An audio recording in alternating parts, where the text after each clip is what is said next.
بسم اللہ الرحمن الرحیم۔ نماز دینی اعمال میں سے بہترین عمل ہے۔ اگر یہ درگاہ الہی میں قبول ہو گئی تو دوسری عبادات بھی قبول ہو جائیں گی، اور اگر یہ قبول نہ ہوئی تو دوسرے اعمال بھی قبول نہ ہوں گے۔ جس طرح انسان اگر دن رات میں 5 دفعہ نہر میں نہائے دھوئے تو اس کے بدن پر میل باقی نہیں رہتی، اسی طرح 5 وقت نماز بھی انسان کو گناہوں سے پاک کر دیتی ہے، اور بہتر ہے کہ انسان نماز اول وقت میں پڑھے۔ جو شخص نماز کو معمولی اور غیر اہم سمجھے وہ اس شخص کی مانند ہے جو نماز نہ پڑھتا ہو۔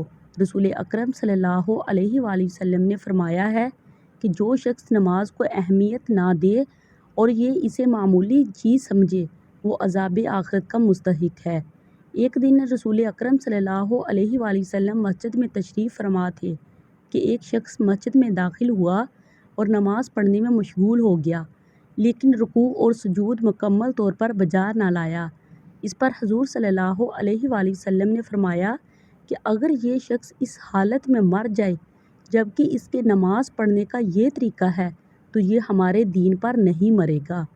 پس انسان کو خیال رکھنا چاہیے کہ نماز جلدی جلدی نہ پڑھے اور نماز کی حالت میں خدا کی یاد میں رہے، اور خشوع و خضوع اور سنجیدگی سے نماز پڑھے، اور یہ خیال رکھے کہ کس ہستی سے کلام کر رہا ہے، اور اپنے آپ کو خداوند عالم کی عظمت اور بزرگی کے مقابلے میں حقیر اور ناچیز سمجھے۔ اگر انسان نماز کے دوران پوری طرح ان باتوں کی طرف متوجہ رہے تو وہ اپنے آپ سے بے خبر ہو جاتا ہے، جیسا کہ نماز کی حالت میں امیر المومنین حضرت علی رضی اللہ تعالیٰ عنہ کے پاؤں سے تیر کھینچ لیا گیا اور آپ رضی اللہ تعالیٰ عنہ کو خبر تک نہ ہوئی۔ اس کے علاوہ نماز پڑھنے والے کو چاہیے کہ توبہ استغفار کرے، اور نہ صرف ان گناہوں کو جو نماز قبول ہونے میں مانع ہوتے ہیں، مثلاً حسد، تکبر، غیبت، حرام کھانا، شراب و نشہ آور چیزیں کھانا پینا اور خمس و زکوٰۃ کا ادا نہ کرنا ترک کرے، بلکہ تمام گناہ ترک کر دے، اور اسی طرح بہتر ہے کہ جو کام نماز کا ثواب گھٹاتے ہیں وہ نہ کرے، مثلاً اونگنے کی حالت میں یا پیشاب رو کر نماز کے لیے نہ کھڑا ہو، اور نماز کے موقع پر آسمان کی جانب نہ دیکھے، اور وہ کام کرے جو نماز کا ثواب بڑھاتے ہیں، مثلاً عقیق کی انگوٹھی اور پاکیزہ لباس پہنے، کنگھی اور مسواک کرے، نیز خوشبو لگائے۔ اب سوال یہ ہے کہ کن مقامات پر نماز پڑھنا جائز نہیں ہے۔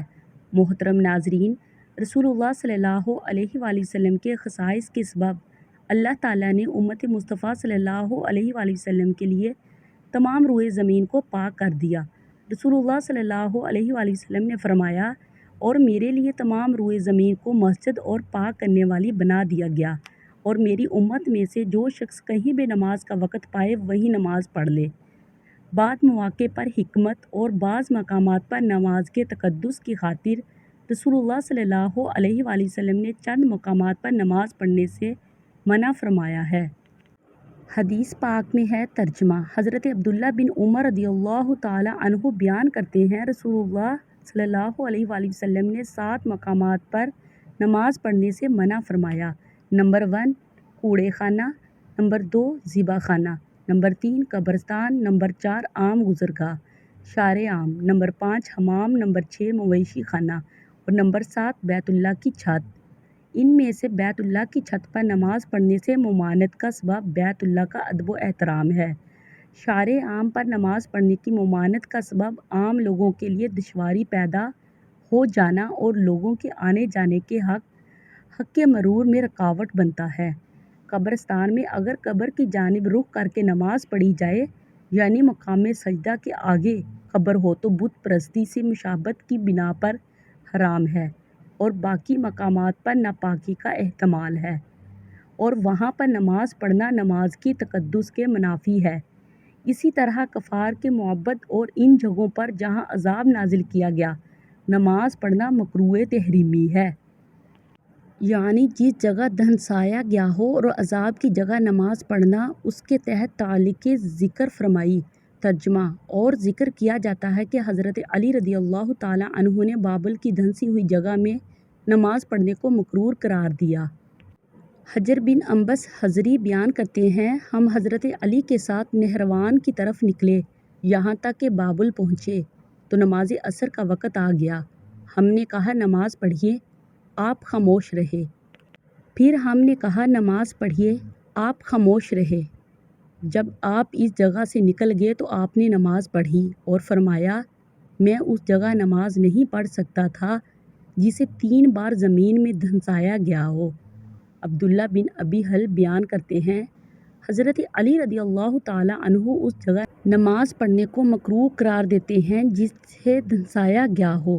ابن ابی حل بیان کرتے ہیں، حضرت علی رضی اللہ تعالیٰ عنہ بابل کی جانب سے گزرے تو آپ نے وہاں نماز نہیں پڑھی۔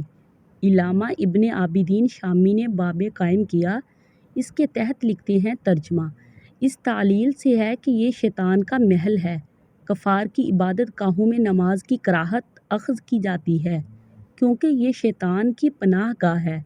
مسلمان کے لیے بیع اور کنیسہ میں دخول کردہ ہے۔ یہ اس لیے مکروہ ہے کہ یہ شیاطین کے جمع ہونے کی جگہ ہیں۔ خلاصہ کلام یہ ہے، نمبر 1، جن مقامات پر ماضی کی اقوام پر عذاب آیا وہ مقامات نشان عبرت ہیں، وہاں ان اقوام کے انجام سے عبرت حاصل کی جائے اور نہ بلا ضرورت روکا جائے اور نہ عبادت کی جائے۔ نمبر 2، یہودیوں کی عبادت گاہ بیع کنیسہ میں عبادت نہ کی جائے کیونکہ بالعموم وہ ناپاک ہوتے ہیں، وہاں شراب پی جاتی ہے، وہاں مجسمے اور تصاویر بھی ہوتی ہیں اور ایسی جگہ نماز پڑھنا منع ہے۔ یورپ اور امریکہ میں مسلمان چرچ خرید کر اسے پاک صاف کر کے اور اپنی ضرورت کے مطابق اس میں رد و بدل کر کے مسجد یا جائے نماز بنا لیتے ہیں۔ یہ جائز ہے۔ اسی طرح چرچ کے کسی ہال کو کرائے پر لے لیتے ہیں اور وہ مسلمانوں ہی کے استعمال میں رہتا ہے، اسے اپنی ضرورت کے مطابق ڈھال لیتے ہیں اور اس میں نماز پڑھتے ہیں۔ یہ جائز ہے کیونکہ اس میں اگر تصاویر اور مجسمے وغیرہ ہوں تو ہٹا دیتے ہیں۔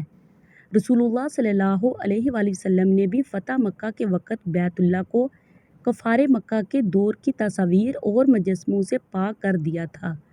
نمبر 3، اگر یہود و نصارہ کی عبادت گاہوں میں قبلہ رخ یا چھت پر یا دائیں بائیں بدستور مجسمے اور تصاویر ہوں تو وہاں نماز پڑھنا مکروہ تحریمی ہے۔ اگر پڑھ لی ہو تو نماز ہو جائے گی لیکن واجب الاعادہ ہے۔ اللہ عز و جل سے دعا ہے کہ ہماری عبادت اور نمازیں اپنی بارگاہ الہی میں قبول و منظور فرمائے اور ہمیں خشوع و خضوع کے ساتھ عبادت کی توفیق مرحمت فرمائے، آمین یا رب العالمین۔ پلیز میرے چینل کو سبسکرائب کریں اور لائک اور شیئر کریں تاکہ میں اپنی ہر آنے والی ویڈیو آپ کے ساتھ شیئر کر سکوں۔ اب مجھے اجازت دیجیے، خدا حافظ۔